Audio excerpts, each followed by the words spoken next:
I'm Myles Ehrlich, taking over another episode of the Winsidr Show, where it's all about the W. Today, we're going to talk about the 2022 New York Liberty with special guest Crina Mustafa, one of my absolute favorites in the WNBA media space.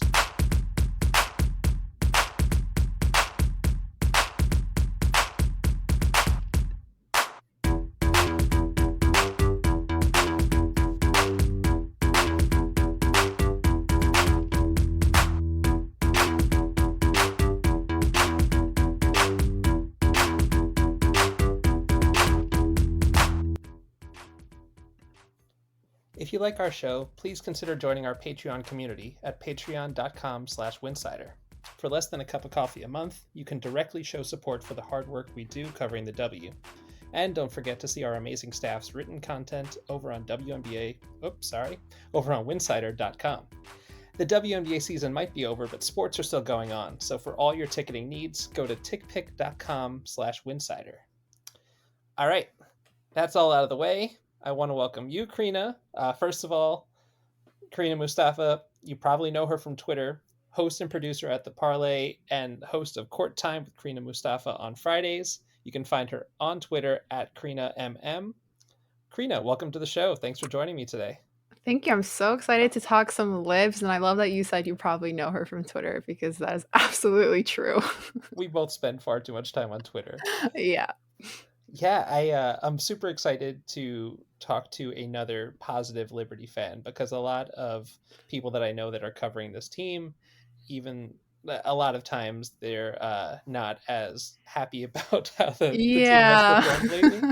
But I think that we are both optimistic reporters and maybe to a detriment sometimes, but we can find the good stuff in the blowouts. So I'm excited for us both to inject some positivity after I think what was a very, very positive season and another step in the right direction. Absolutely. Just season impressions from the beginning, because they won opening night, but then lost their next 7. So it was a slow start, but they finished the season. They really leveled out, finished with a 16-20 record. They got to the postseason as a 7 seed, pushed the defending champs to 3 games, even stole a game on the road, got the first ever game at Barclays Center. What were your impressions just overall of the team's performance this season? Yeah, so when they won their first game of the regular season against the Sun, I got very, very cocky very, very quickly. And then they went 1-7, and I was like, oh God, like this looks terrible. But as you said, they did level out, and I was super, I think, impressed with the way their season has gone. I think because in the NBA, I'm a Raptors fan, I'm kind of used to this kind of stuff where a team is still developing, they're putting their pieces together. And you saw that with the Liberty this year. Like we're going to talk about, like finally seeing a healthy year of Sabrina Ionescu, I think was absolutely fantastic. You can see the potential of this team, and it just feels like they're so close, like they're just a couple of pieces away. Still waiting for some players to come back fully healthy, of course. Like we didn't have Benija for literally in the entire season. And so, yeah, I'm just like really excited. I think this season showed that the Liberty are in the right direction and they're moving forward and not backwards.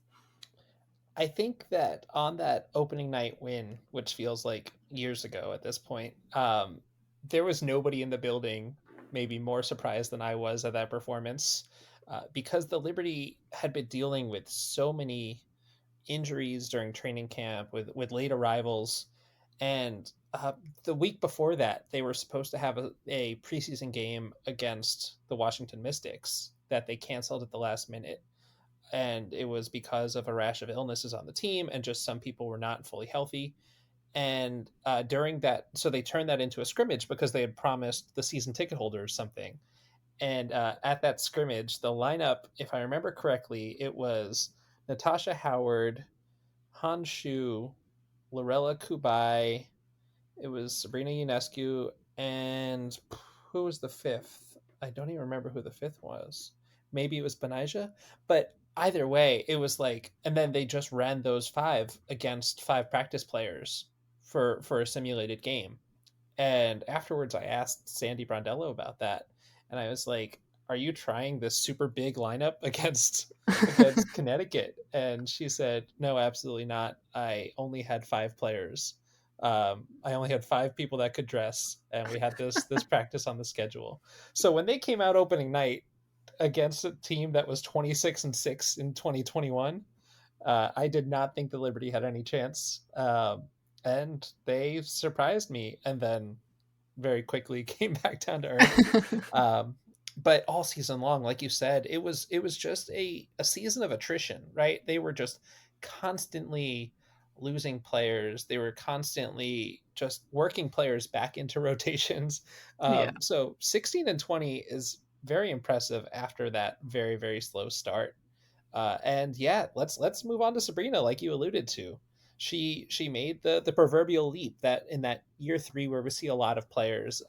But it was a different year three for her because she almost didn't have a rookie season, and it wasn't even a rookie season that she was able to stick around and observe, to learn from her teammates, to get a feel, because that was the bubble season. So after her Yeah. injury, she left and didn't even build those relationships, didn't even develop some of that rapport. But this year, 17.4 points a game, 7.1 rebounds, 6.3 assists, her first All Star nod. She was second team All WNBA. The accolades were just kind of pouring in, and she just really, yeah, she took that extra step. She showed that she could be a franchise player, and that was a question. Number one picks, especially guards in this league over the last few years, have taken a few years to develop. We just saw Kelsey Plum and Jackie Young really have strong seasons for the Aces, but it took them a few years to get to that point. What do you think contributed to Sab's performance this season? Yeah, I think especially as soon as the Libs acquired Crystal Dangerfield, I think that just opened up a whole new world for Sab, being able to kind of go off the ball a little bit because you can kind of you've heard it from her a lot how she was kind of struggling with that pressure when she was bringing the ball up the floor a lot and when she was at the one spot. And so I think having that kind of freedom and being able to work off of Crystal while still playmaking, because like don't get me wrong, like Sab is still an amazing playmaker. And so I think that pressure was kind of lifted off of her shoulders a bit and she could kind of just be herself. I found that even last year she would kind of rush her shots a little bit and that would kind of mess her up. And I think this year she just took the time to kind of get herself set. I think her jump shot really improved throughout the year. I was really focused on watching her develop that. And I think that's all of that contributed to her making that leap. And I'm just really happy because this is the Sav that we all knew she could be like this, like especially if you're watching her in college. And it makes me happy as a Romanian. It makes me happy as a Lips fan. And yeah, I was just really, really impressed with her season overall. And I'm so excited that she's with the Libs. And I'm so excited to see where it goes from here. You named one of the two players I personally think really contributed to her success this season. One being Crystal Dangerfield, because like you said, that allowed her to move off the ball. And once Mhm. she was off the ball, the other player that really comes to mind is Steph Dolson, because I don't know if there's a better off-ball screener in the WNBA. And a lot of times, if you're just seeing the ball sit on one side of the floor and not watching all of the mess that's going on, to free Sabrina up, you're missing some really good actions, and a lot of off-ball screens, a lot of just movement, some staggers. There's just so much going on, and oftentimes it's Steph in the middle of that, and then Sabrina coming out of the wash with a lot of room. And the fact that she can shoot from 28 feet is That also helps. helpful. That Yeah, helps a she lot. she doesn't she doesn't have the quickest first step, but I always say that, like, the way that you can get yourself a first step is you make the defense come out to you 5 feet further out, because that's then the screeners are the doubles aren't coming out there. Then you've got a little bit more leeway to get yourself into first gear. So yeah, just a really great season from her. We also saw the emergence of a couple of players that were part of the 2019 draft class that we hadn't seen in a couple of years. Han Shu first, who really hit the ground running from outside of the rotation at the beginning of the year, because she just didn't have, in the coaching staff's eyes, the speed and the physical strength to really hang with some of the larger teams. But Han went on to average 8.5 points a game off the bench. And also Marine Johannes, who I think we're going to talk a lot about over the next few minutes. Oh yeah. Marine hit 10 points a game, uh, 43.7% from deep, and tons of gorgeous assists. These two players, just what were your expectations from where they were in 2019 to them coming this season to New York? Yeah, I mean, I was super excited to hear that they were coming back, especially for Han. Like, I just thought, like, I think New York definitely needed the size. I think they need, and we'll talk about this later too when we talk about what they kind of need to be a contender. But I'm in the mindset that you need a big who can also shoot the ball. And I made this pun. I'm very very proud of this pun, Miles. I know you know which one I'm going to say. It was Han Shooter because she's a shooter.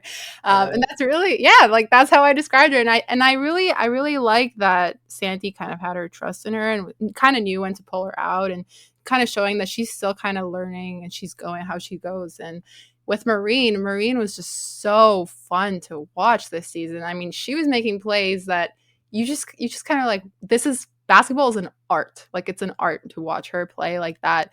And I was super happy with both of them. And I think they play such exciting basketball, especially Marine. And yeah, I mean, like, what more could you have asked from them, right?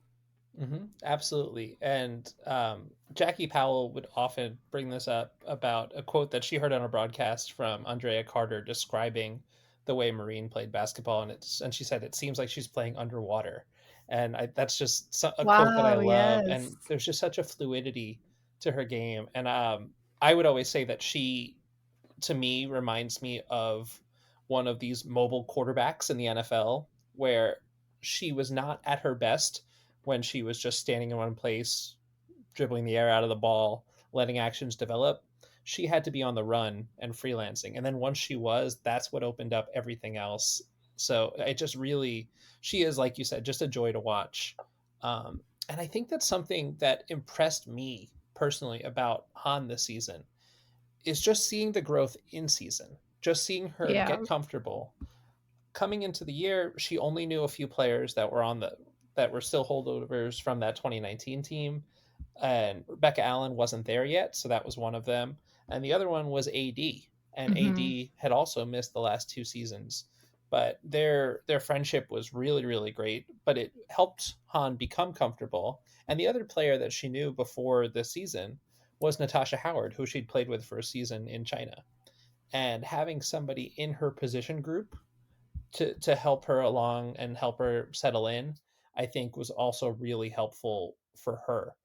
Um, so we saw this was something that Sandy had said throughout the year was that at the beginning of the season they were not comfortable putting Han into any kind of switch actions. She just had to fight through all the screens, had to do everything to make sure that her player stayed in front of her. And going back and watching some of that film, you would see a lot of players were left open because they just didn't trust Han to recover, didn't trust her to be in the right place to communicate those switches. But about 6 weeks into the season, she started doing that more. And then by the end of the year, she was doing that really instinctually and covering a lot of ground.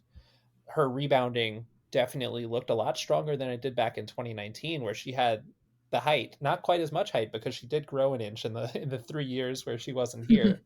Uh, but she just didn't have the strength, the lower body strength to box out and really just get involved in some of those 50-50 balls that she was able to this year with a lot more consistency. And we're watching her do that on the world stage now during the FIBA games. So just seeing Han's growth in that respect, and she's still only 22 years old, and she said at the end of her exit interviews that she wants to be back in New York next year. Both players said that Marine might have a little bit of a harder time because the French seasons always that league ends later, and we've got prioritization to navigate. And but that's a long way away. I think a lot is going to happen in terms of that conversation because it's just I don't know if the league is quite where they were when they were first making where they expected to be back in Hmm. 2020 when they were first making these conversations about prioritization and about building basketball domestically. I don't know if necessarily they've hit the benchmark, so my fingers are crossed that maybe they will open up that conversation again and maybe push this off for a few years. But if they can get those two back, they are going to be huge rotation pieces as we saw this season. 100%. And yeah, sorry. And the last player I wanted to talk about was Natasha Howard, who in her first year dealt with a lot of injuries with the Liberty. This year, she was a consistent presence on the court. She was the defensive anchor. She is just, we're talking about instincts with Marine. On the other end of the ball, I don't know how many players I've seen that have better instincts than Natasha Howard does in terms of her ability to help on defense and then to recover. Her weak side help is phenomenal. And then her hands, because she's undersized at her position. But her hands are so good that she's able to defend players that are a lot larger than she is. And she's just been really, really needed for a team that does not have a lot of size inside, even adding Steph Dolson, even with Han proving to be an asset off the bench. And with Benaj Eleni limited to just 9 games this season, that made Tosh even more important for the Liberty. Yeah, and I think there was when that stretch of games in June where the Liberty were doing really well, I could have argued that Natasha was probably the Libs' most valuable player during that stretch. I think she was so important for them. And you saw every Liberty win. She had like 20 points, you know? It was that kind of contribution that I feel like it's so like I was so excited to see Sabrina and Tosh have a healthy season together because we know what their connection is like as well. And I think, I think it's underestimated how important her veteran presence is as well. Like even having like Sammy, for example, these are the voices that you need to hear in the locker room because you do have a young team. So I think having these like veteran pieces as well to kind of put the puzzle together is super, super important, both on the court when you're watching them play and in the locker room as well. Yeah, they're both Tosh and Sammy are proven winners in this league, and then bringing in Steph Dolson too. That's how you start to build out the culture. When you've got that core, that young core coming together and developing to build out that winning culture, you need to bring in players that have won at that level. And I think that that was something that we saw carry over from last season and why it was so important last year, even at the expense of a lottery pick for them to get that 8 seed and that one and done in Phoenix just to have the taste of playoff experience. I'm Mm-hmm. somebody that always advocates for making the playoffs and not missing them, although I know that that's a big debate. I It's okay. We're on especially the same side. We're on the okay, same good, side here. good. So I don't have to give you my whole spiel. No. Um, but yeah, I've gotten into that with a lot of people because I think that this league is so small that it's never in the best interest of the players that are on the team to Yeah. not win a game. But let's move on to fun stuff. Let's talk about team superlatives. Let's hand out some awards for the 2022 Liberty team because there was a lot of fun stuff. And I think this is just kind of a fun way to recap everything that we saw this season. So let's just start with the best win. What was the best win of the season for you? I know there were so many good wins during the regular season, but to me, honestly, it was that game one win against Chicago in the playoffs because, first of all, a lot of people were saying the Libs were going to get swept, but I knew that wasn't going to happen. I knew they were going to take at least one. I didn't think they were going to take the first one on the road, but they did. And I think it was really important for them as a franchise because they made the playoffs last year and they made the playoffs this year. And I think to take it one step forward, you had to win at least a game this year in the playoffs. And they did that, and against the defending champs, no less. And so watching them grow throughout the season to get this like huge massive win over Chicago I think is so important for their mental toughness as well, right? Because you need that together as a team. And I really enjoyed watching it. I think it was a very stressful kind of fourth quarter to be honest when I was watching it, but I think that's also speaks to how they were learning to execute down the stretch throughout the entire season because that was kind of their Mm-hmm. biggest issues, in the last couple of seasons and even this year early is that down the stretch they needed to execute. I feel like we've heard that word like in Libs post game pressers for like so long now. And so it was nice to kind of see it finally happen because that's really how in the end, it doesn't matter how you won the game. It matters that you won the game. So I was really impressed with this win over Chicago in the playoffs. Yeah. Oh man, what a moment. What a game.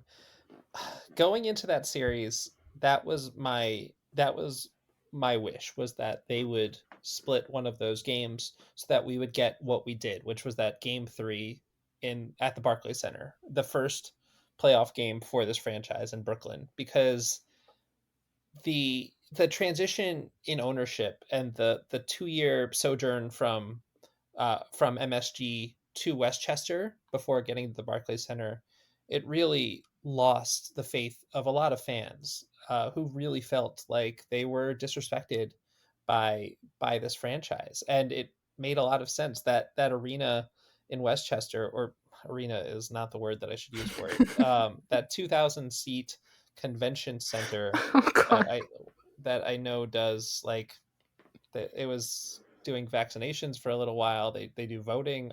They do high school plays. I think like that was not where you should be playing a professional basketball game. So it was really important as the size as both Joe and Clara Wusai are putting so much of themselves and so many of their resources into rebuilding this team and into earning back that goodwill. A lot of that also has to be met by success on the court and bringing that home. And the energy that was in the Barclays Center for that game 3 was huge. So just getting that game 1 was so important to getting that split on the road. And you said you didn't think it was going to happen in game 1. I said if it's going to happen, it has to be game 1 because this is a team that cannot get it together for day games. And sure enough, their game 2 performance, Can uh any team though, oof, really? Except unless you're like the Aces. I mean, every team that I saw did a better job of it this season than New York. New York got blown out every time they had to play in the afternoon. Yeah, So well, that New scheduling was York had rough. all the blowout records, Yeah, this yeah. season.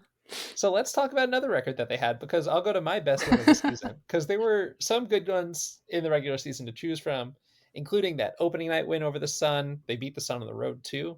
But I've got to go to the record-breaking night in Vegas when the Liberty dumped in a W record 116 points on the now champs. The game was all gas, but maybe, and it was maybe, you talked about execution down the stretch. It was maybe the most complete 40-minute offensive stretch we saw from this team all year long, because they were often plagued with those long, long periods of 5-minute scoring droughts. And this was the one night that I just don't remember it happening. Individual performances. Sabrina Ionescu put up a 31, 13, and 10 triple double, which was the first 30-point triple double in WNBA history. She hit 10 of 13 shots, 7 triples. Han Shu that night hit 11 of 12 shots. I was very frustrated that she took one at the end and missed, because she was 11 for 11 heading into the last minute or so, on her way to 24 points and 8 rebounds.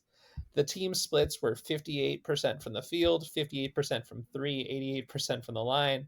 They had 35 assists against just 8 turnovers. It was just an absolute offensive clinic. It felt like a video game. And the Aces were not slouching on the other side either. They put up north of 100 on their end too.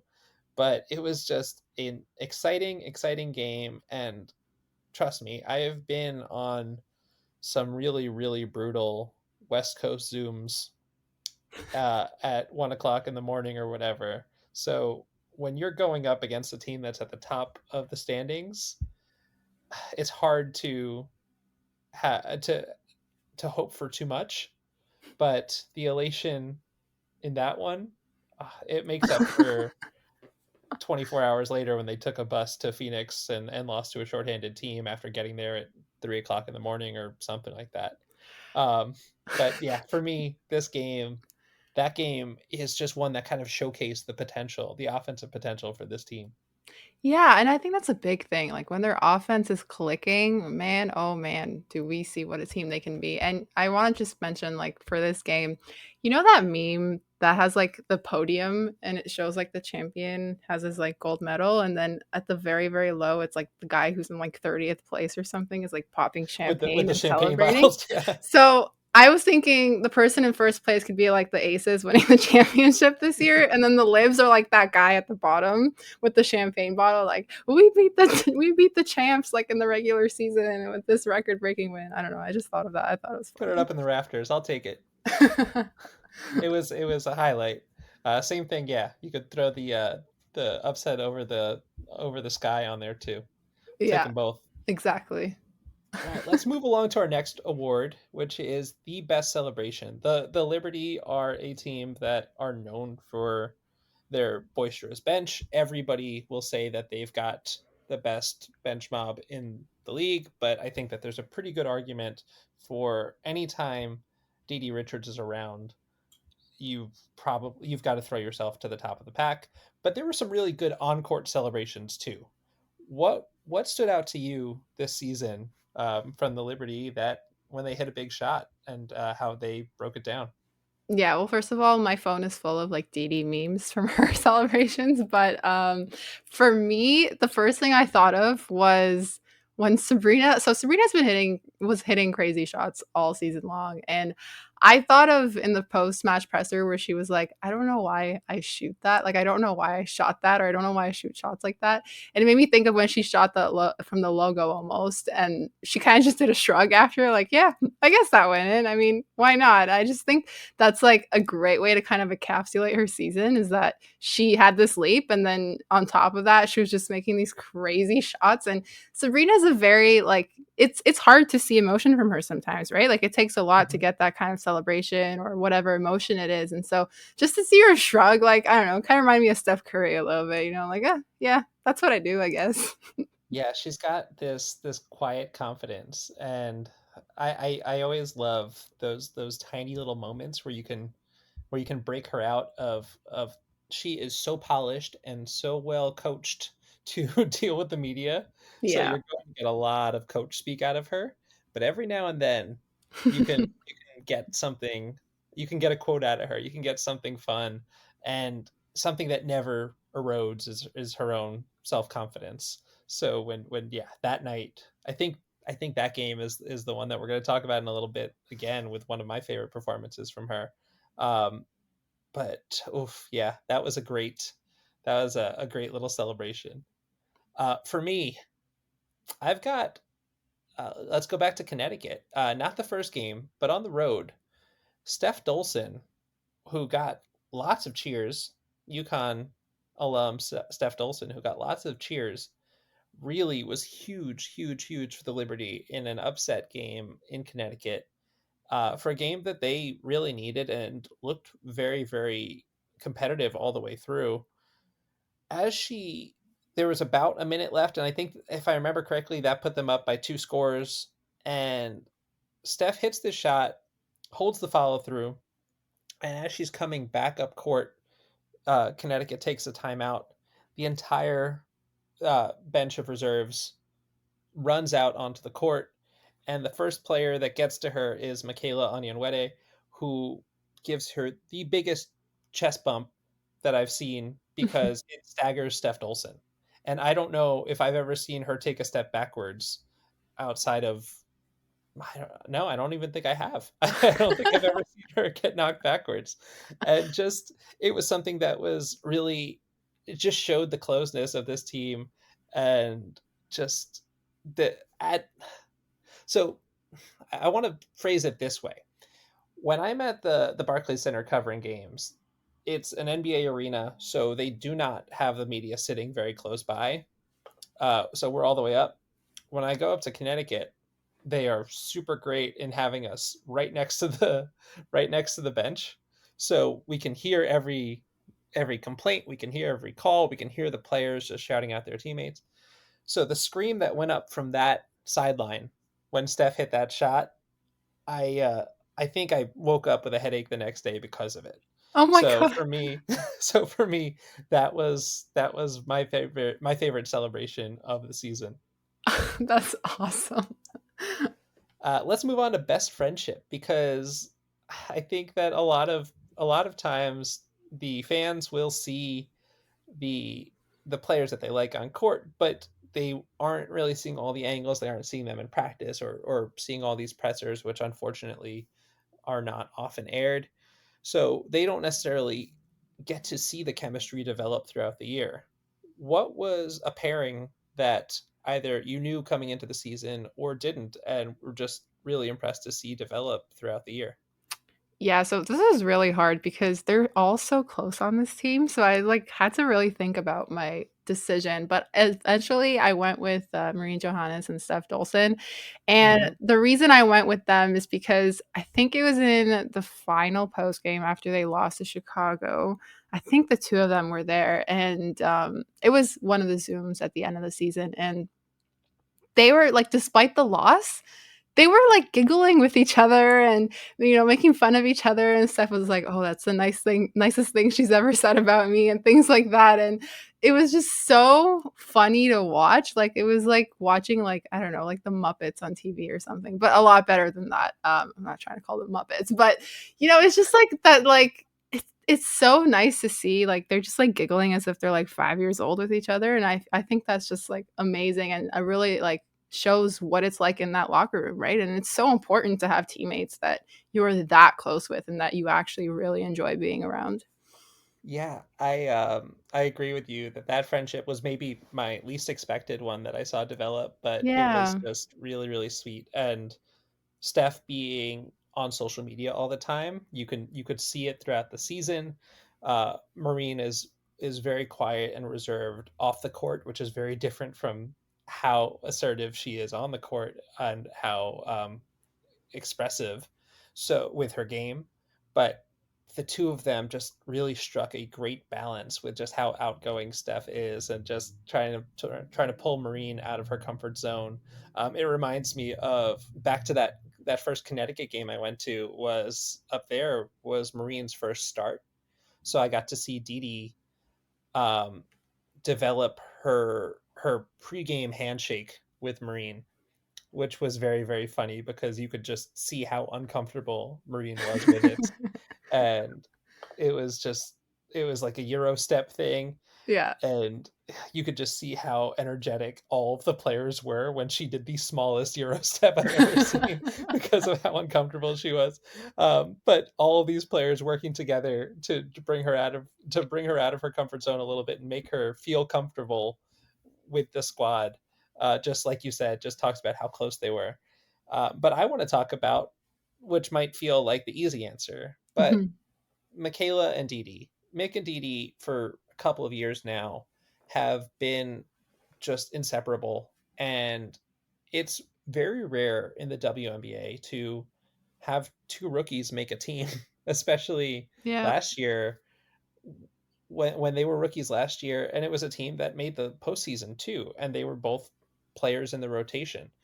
So to have someone to share that experience with, I think is already a bonding experience.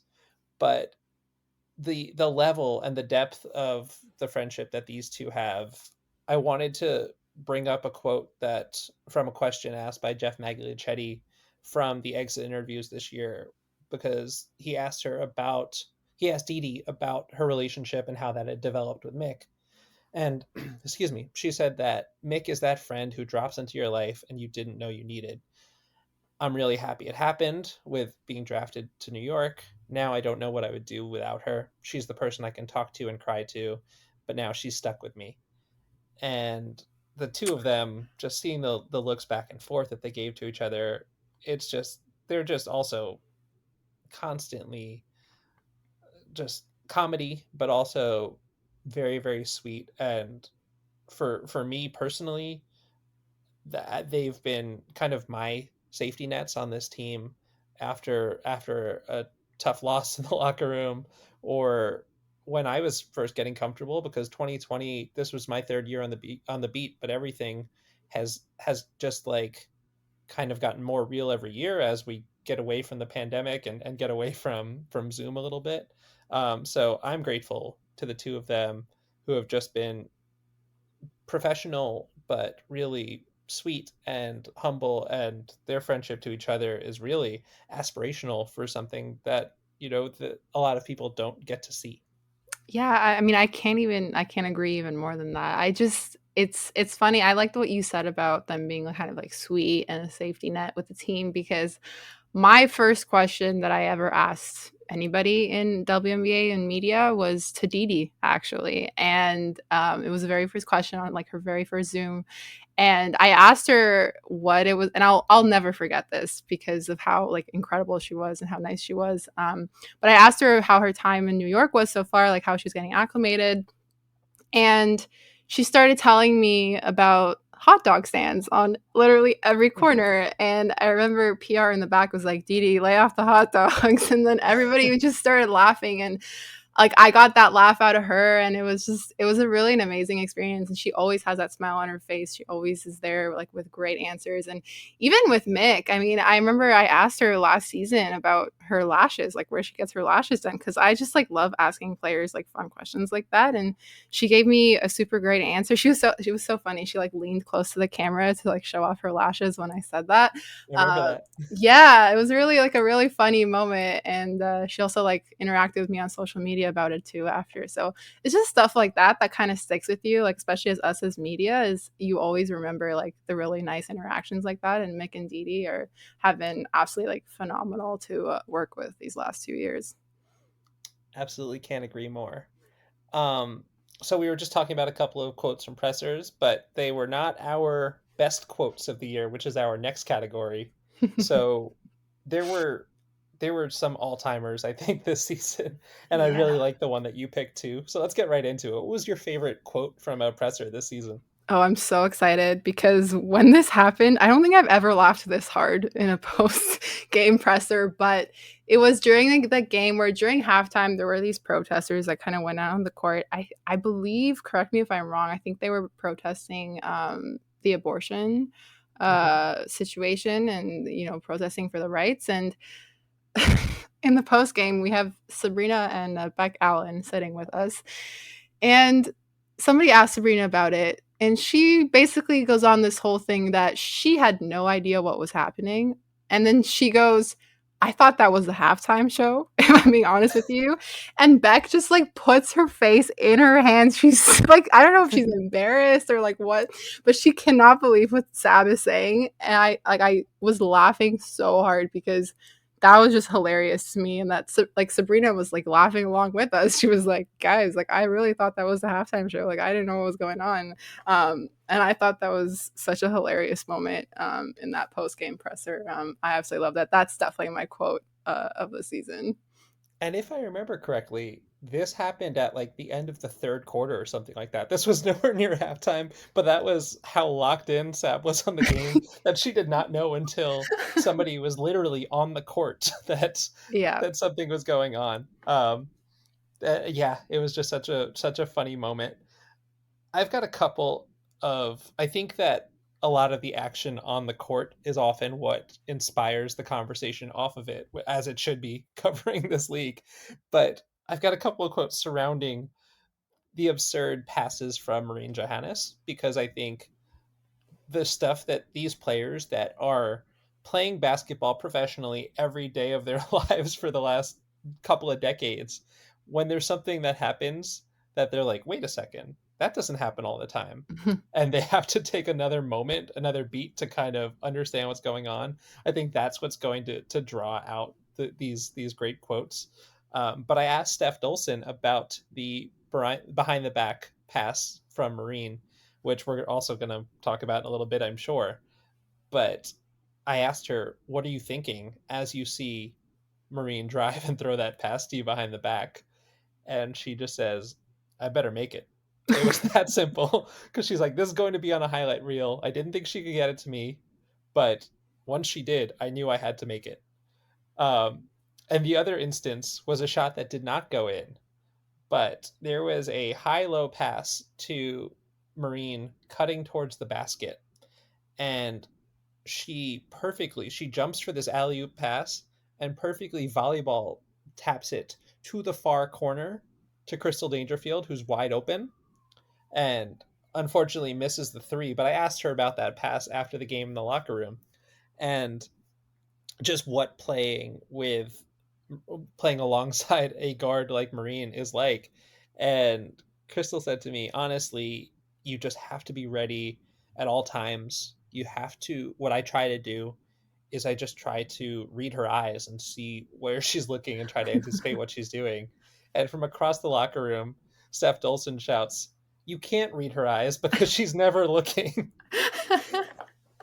And it just further shows. And then Crystal's like, "Yeah, that's right, and maybe that's why I missed the shot." Like it was just the kind of the rapport around all of what happens just trying to play basketball alongside Marie Johannes.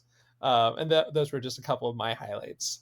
But I realized now, as I'm looking at our sheet, that I did kind of jump the gun on you, and I'm sorry about that because our next category is best assist. So you can go into some detail on that behind the back pass. Well, we could argue that you just gave me an assist. So True. yeah, Yeah. No we're look. we're good on the transitions today. But yeah, I honestly I did want to say like that quote from Steph about "I better make it." Like that was also probably one of my favorite quotes from the season, and I'm so glad that you were the one who asked her that because I thought that was a fantastic answer. But yeah, that Marine behind the back to Steph for a three, like I think I've watched it like 10 times now, like even more probably. It's just insane wizardry. Like she's a wizard on the court. And it's like you look at it and you're like, how does she even think about moving her hands like that while moving in the air and just like passes it perfectly behind her? I'm like, if I try to throw the basketball behind me, like that's going in a different direction. Like that's not going behind me. And then for Steph to catch that and actually make the three at the top of the key, I thought it was absolutely fantastic. And it was on every single highlight show the morning after, which was absolutely fantastic to see because you rarely see W highlights on like the morning highlight shows when you watch the next morning. So it was really nice to see that everywhere. Like I mentioned before, it's like it really shows like how artistic Marine is when playing basketball. I would be terrified to receive that pass because I would freeze up. There's no way I'm making that shot. So I see your Marine pass, and I will raise you another. Let's go back to game one of the postseason against the Chicago Sky. The assist that spurs that 13-0 run that earns the Liberty the upset, their first postseason win since 2015. Out of a timeout, Liberty are down by 6 at that time, I believe, and Marine just she dribbles to the top of the key after getting a screen from Natasha Howard and takes an extra step to draw the help defense away and to freeze Candace Parker, and then throws a no-look two-handed pass over her head, hitting a moving Tosh like perfectly in stride. As she goes to the basket, she puts in the layup. Liberty go on a run. They win that game, and it looks like, obviously, we can build the narrative out however we want to, but it looks like that kind of took the wind out of Chicago Yeah. for the remainder of that game. And it was just another thing that you just don't expect to see on a basketball court, and the level of difficulty with a moving target in a playoff game. Like you cannot make a turnover in that spot Yeah. down a couple of possessions with 3 minutes left, um, to against one of the strongest defenses and some of the best perimeters in the W, to have the idea to make that pass and then the execution. I don't even know how far down the list that would be for me in terms of what is possible to do from this situation. So just, yeah, another, like you said, the wizardry that comes with Marines basketball playing, which is just for an exercise like this. Talk about the best moments of the year. Of course, her stamp is all over it. Yeah. Chicago didn't know what to do after that. They were like, if she's I didn't know making what to do passes, after that. Yeah. yeah, like if that's happening, then oh my god, like what are we gonna do? But yeah, I really like that. That's awesome. I think this is the Marine section of the show, to be Yeah. honest. All right, so let's keep it going then. Let's talk about last category, best basket of the season. Yeah, and surprise, surprise, mine has to do with Marine Johannes. But honestly, it was any off balance three from her. And it reminds me a little bit of like the postseason run that Chelsea Gray was going on, where these off balance shots are just going in. and Hmm. like no matter what. And it's just mind-boggling to watch because you're like, what is the physics behind this? How is the ball going in when you're off balance and it's just going straight up? Oh my god, just unbelievable. And you knew they were going in. Like Marine, when she's on the move, that is when her best basketball comes out. That's when her best shooting comes out, and it's just incredible to watch. So yeah, honestly, I couldn't even label it down to one from her. Just any off balance three that she's made throughout the season. I would joke that their best offense was Marine fading left on a three that like almost scraped off of the jumbotron. Like it was Oh my just these god. high arcing threes. Um, After in the was it in the Atlanta game? It was, I think it was near the end of the regular season, where she did take that one where it was a one-legged three from the top of the key with like Mm-hmm. 15 seconds on the shot clock.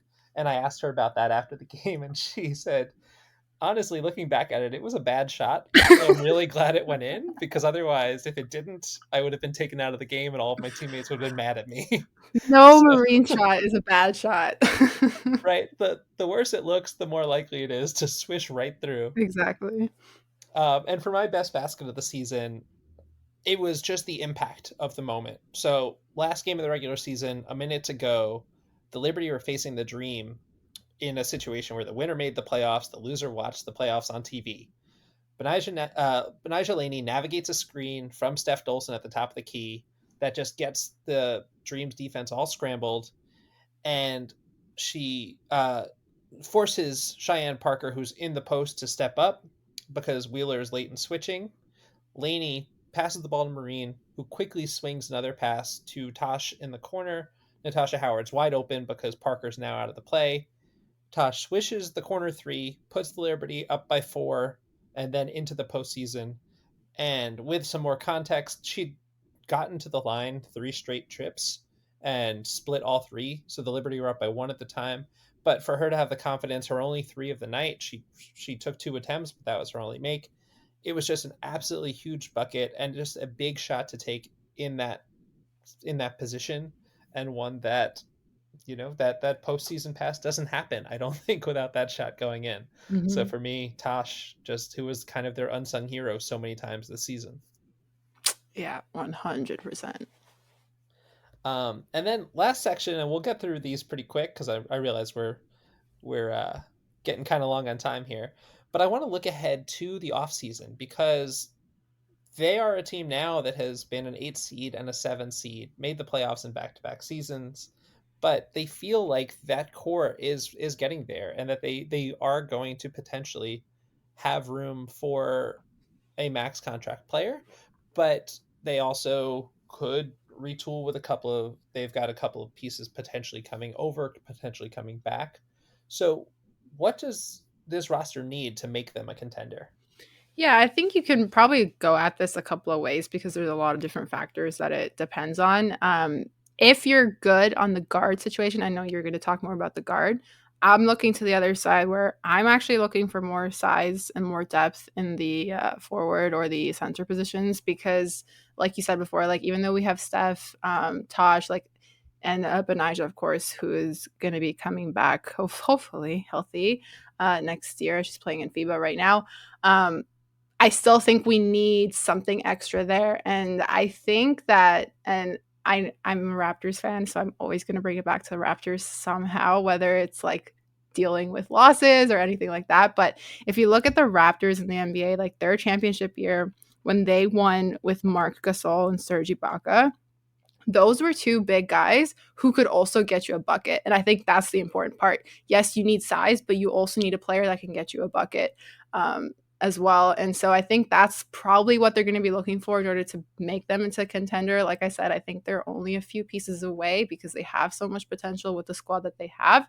It's just a matter of where are you going to find the missing pieces of the puzzle. Mm-hmm. And I think that we didn't get to see it for large stretches of the season because of the injuries. Yeah. But something that stood out to me from most teams this season is looking at the training camp rosters, because you were allowed to have in up to 18 players, and the Liberty came in with just 15, which already said a lot and about just the talent that they already had. And the cuts that they made last year, they were filling out with players that hadn't, had played overseas or hadn't been pros for 5 years. This year, Sandy Brondello came in and she's like, I think we already have this team pretty much here. We might need to make a couple of moves because people are showing up late, but the roster that she was looking to construct was largely in place already. So it shows that this is not a team that necessarily has a lot of holes, and we did see towards the end of the season that that depth was there. That unfortunately, some of the players I was most high on coming into the year, Jocelyn Willoughby being one of them, Dee Dee Richards being another, battled injuries for a majority of the season and didn't necessarily have the impact that I thought they might make. But they do have a pretty solid team. Something that we saw, that we heard from these players in the exit interviews when asked about what this team needs: a big, like you said, and a guard, a point guard. Yeah. So part of the question is Crystal Dangerfield. She is on a reserved contract for next year. Do they bring Crystal back? She doesn't know. She wants to be back. I think that she gave a great answer about just how difficult this season was at the end of the year, which you can find on Twitter. Just look up Crystal with the Liberty exit interviews. Um, but like you said before, she was such a catalyst for them. Uh, I do think that there are some free agents that are point guards that could potentially help them. So, someone who's high up on my list that brings both a veteran presence and also a little bit more maybe of a defensive mentality that we saw succeed this season is Erica Wheeler, who stepped into a veteran role this year with the Dream. And it was really, and I spoke to her last month about just what this season was like for her, because she's been on so many veteran heavy teams before earlier in her career. So she's never been in that role before. And she said it was a transition. Um, but learning to play through her defensive identity was something that really helped her. So I could see, especially knowing that you're going to have Sab playing the off guard a lot, and that's what the preference is going to be for this coaching staff because they found that that's the best way to deploy her. Having someone who is defensively minded on the perimeter, but could also slash and get to the rim, can make it so that you can't take your that you can't just like throw extra focus at Sabrina on the perimeter. Obviously, Benijah being able to create her own shot out there is big too. But what's a dream free agent pickup that you would make? Yeah, so honestly, the most obvious one has to be Stewie because everybody's already photoshopped her into a Libs jersey like a million times on my timeline. I've seen that picture. It's like ingrained in my mind. And Yeah, she's obviously, sorry, what's she's that? she's pretty good. Yeah, yeah, just a little, maybe considered one of the best basketball players of all time. Not no big deal. So she's definitely a dream free agent. Whether or not that happens, I'm not sure. But honestly, I was looking at the free agent list, and if we could steal an Agumake sister, like that would be pretty cool. And I'm not sure how it would work with in terms of contract and salaries and things like that, but Because they are a package deal. yeah, that's the thing where I'm like, are they going to be willing to be separated? Because I know they keep saying, where she is, I am, and vice versa. But with everything going on in LA now, I don't know. Maybe we could steal one. Maybe Chennai. I don't know. Maybe. I mean, I will say that there is an ESPN studio in New York, so you have to quit that job. So We have yeah, you might. agendas, people. And then let's leave on this. So, who is one player that was already here that you think will become a more important part of the rotation in 2023? Yeah, so this one was pretty easy for me. I think it's Dee Dee. Honestly, like watching her go out with that hamstring was gut wrenching. I absolutely hated it. I think she's so important because she can get you a bucket, and her defensive presence is so important to this team. I think she brings so much energy, and she's just, yeah, I think she'll be a really important rotation piece once she's fully healthy, and I'm really excited to see that. Yeah, we never got to see the defensive lineup that I wanted, like that I was most excited about coming into this season.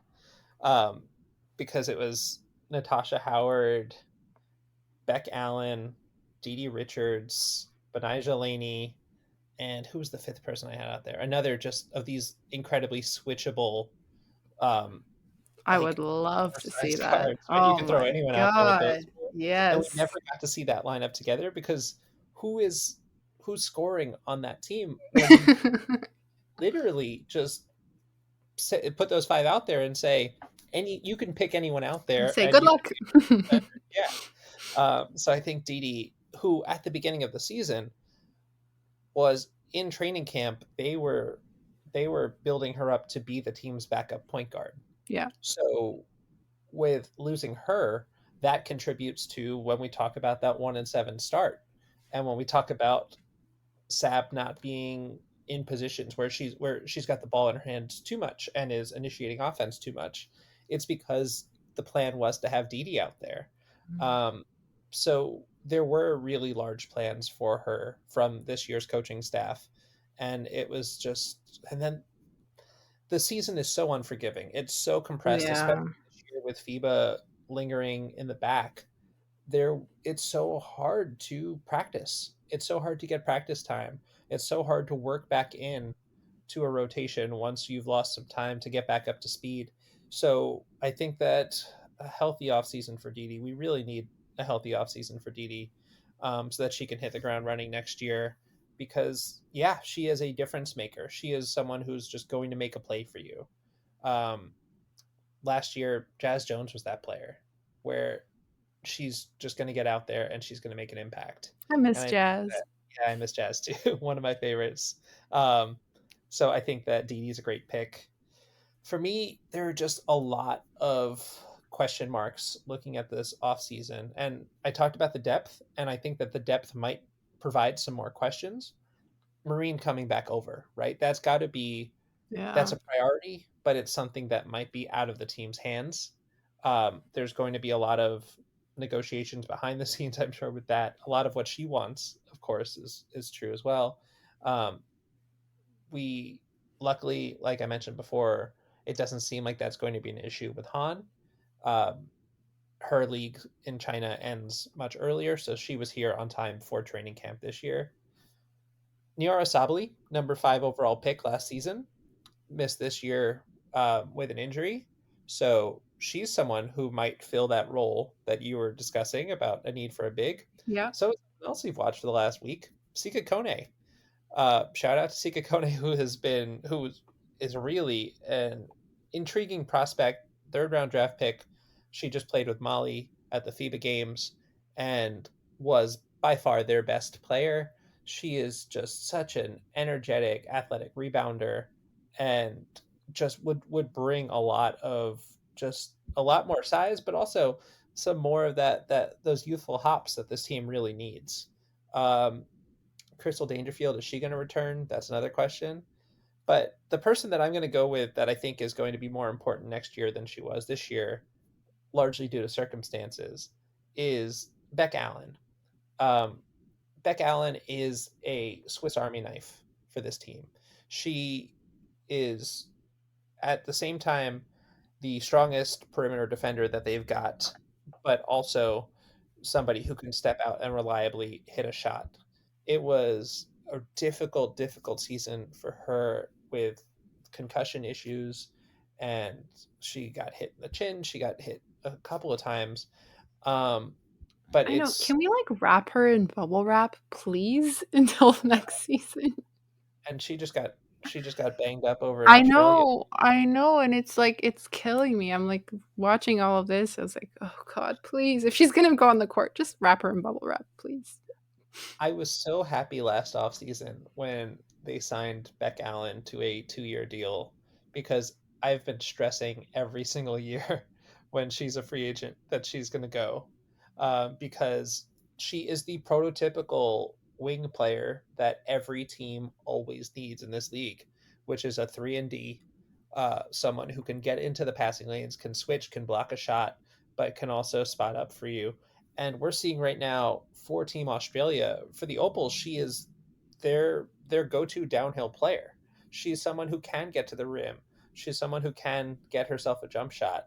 So I think that Beck is someone who can slide into any lineup that you put on the floor, and the only thing that's preventing that is health. So just hoping for better health for Beck. Again, 2-year contract means that there's hopefully been some discussion about how Valencia will treat her, because Mhm. Spain is another league that runs in, but I'm sure Yeah. that was a conversation that was had before this 2-year deal. But yeah, that's my big one. I'm also just a huge fan of her as a person and a player. So Yeah. sorry, we try to be objective, but there's going to be a little bias that No, seems that's to. okay. You're talking to the leader of the Beck Allen Hive, so Okay, perfect. Uh, Rita, thank you so much for joining me today, and for there are people in my life that are tired of hearing me talk about this team. I'm lucky you are not one of them. So thank you for jumping on.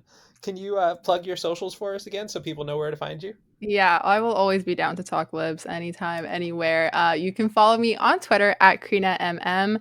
Make sure you're also following the Parlay, and that's spelled TheParleh, on Twitter, on Instagram, on YouTube, everywhere, so that you can catch court time with me every Friday. Awesome. Thank you so much. And everybody, make sure if you are a night owl like I am, that you are staying up late and watching these FIBA games. Group play is done, and now we're about to get into the good stuff.